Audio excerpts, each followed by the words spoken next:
Bismillahirrahmanirrahim. Assalamualaikum warahmatullahi wabarakatuh. Kembali lagi dengan saya Ahmad Thohir, mahasiswa dari Universitas Teknologi Indonesia, program studi S1 Teknik Elektro.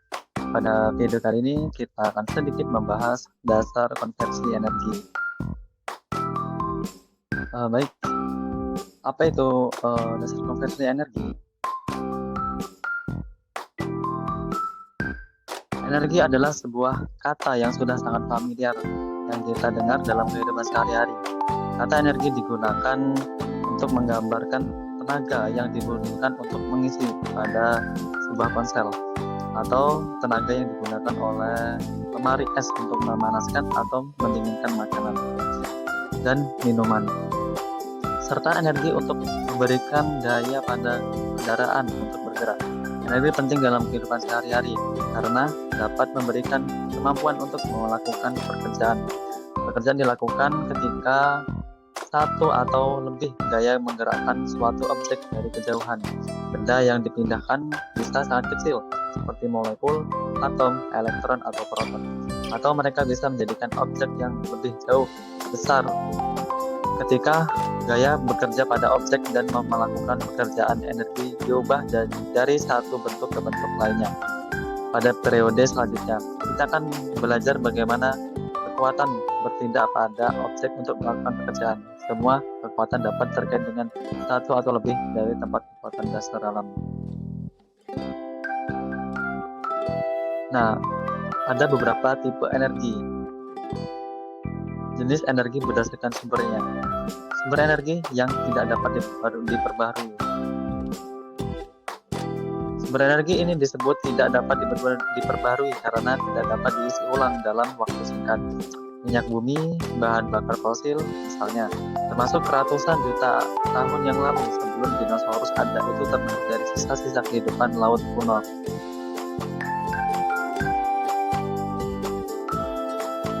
Sehingga tidak dapat dibuat dengan cepat. Kita bisa kehabisan sumber daya non-renewable yang dapat dipulihkan secara ekonomi suatu hari nanti, termasuk sumber energi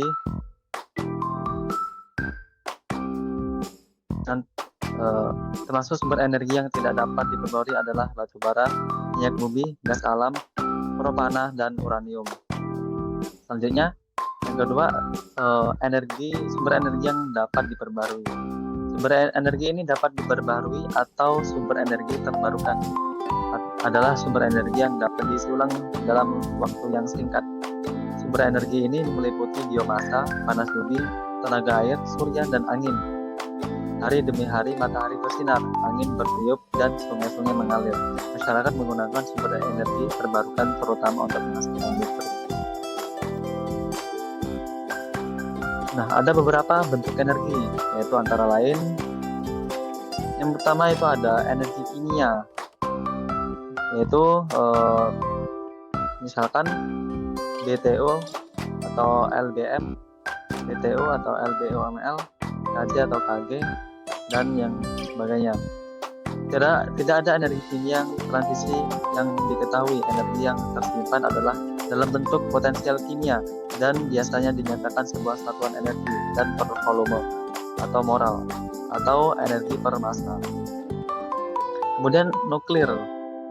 Tidak ada energi nuklir yang transisional yang diketahui. Energi yang tersimpan adalah dalam bentuk massa atau atom. Hubungan antara massa dan energi adalah 4 ekspresi intensi E sama dengan MC2.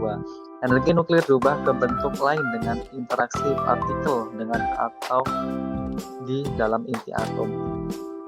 Kemudian ada energi elastis, energi yang disimpan dalam benda dengan penerapan suatu gaya.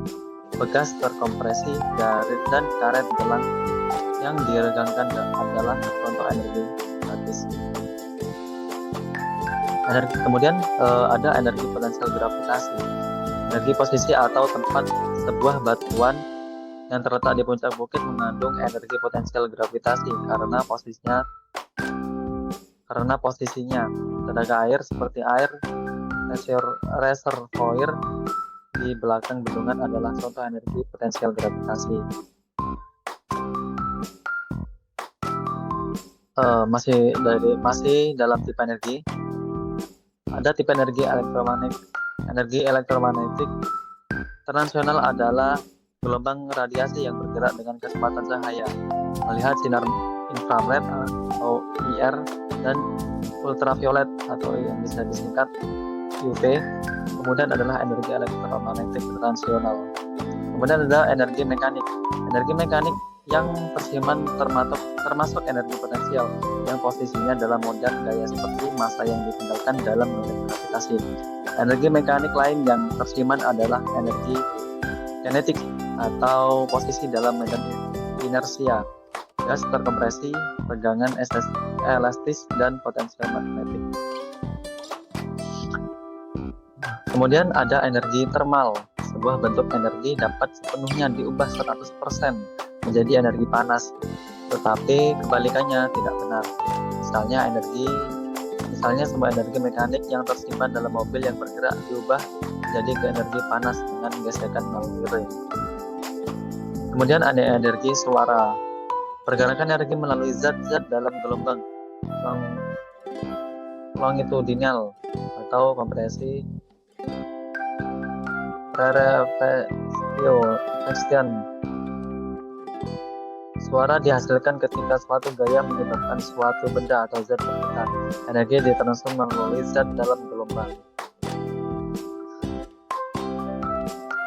Nah, sumber energi. Dari manakah sumber energi tersebut?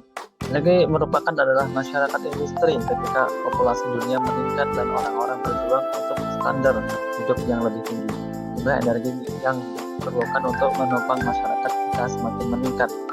Pada saat yang sama, ketersediaan sumber tak terbarukan, terutama bahan bakar air, menyusut dengan cepat.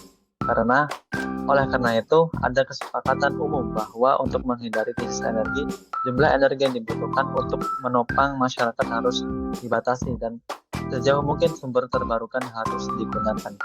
Akibatnya, konversi dan teknologi energi terbarukan akan semakin penting dan dapat diandalkan.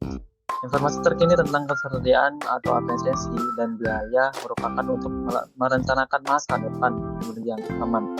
Energi terbarukan merupakan energi sumber yang secara alami mengisi ulang tetapi alirannya terbatas. Sumber daya terbarukan hampir tidak habis-habisnya dalam durasi tetapi terbatas dalam jumlah energi yang tersedia per unit waktu. Di sini dari sumber energi ada keuntungan dan kerugian. Dari keuntungannya yaitu dari energi terbarukan adalah bahwa mereka berkelanjutan, tidak dapat diterapkan di mana-mana, ditemukan dan di mana di seluruh dunia, berbeda dengan bahan bakar fosil dan mineral, dan pada dasarnya tidak semari. Perhatikan bahwa turbin angin dan panel fotovoltaik tidak membutuhkan air untuk membangkit listrik, berbeda dengan pembangkit uap yang ditambahkan oleh bahan bakar fosil dan tenaga nuklir. Nah, untuk kerugiannya yaitu energi terbarukan adalah variabilitas dan kepadatan rendah yang secara umum menghasilkan biaya awal yang lebih tinggi untuk berbagai bentuk energi terbarukan. Kerugian lain atau masalah yang bisa dirasakan adalah populasi visual, bau dari biomasa, kematian unggas dan kelelawar dengan turbin-turbin angin, dan air garam dari energi panas bumi garam dari energi panas bumi. Dimanapun fasilitas terbarukan yang besar akan ditempatkan, akan ada masalah yang dirasakan dan nyata bagi masyarakat setempat. Untuk membangkit listrik konvensional yang menggunakan bahan bakar fosil, untuk energi nuklir dan bahan bakar untuk energi terbarukan.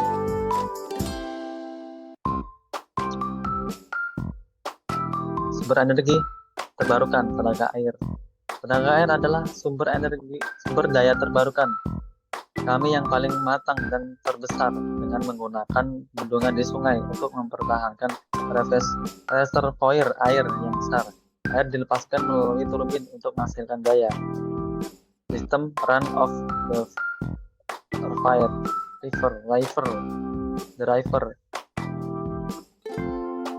mengalihkan air dari sungai dan mengarahkannya melalui pipa ke turbin seperti yang ditunjukkan pada gambar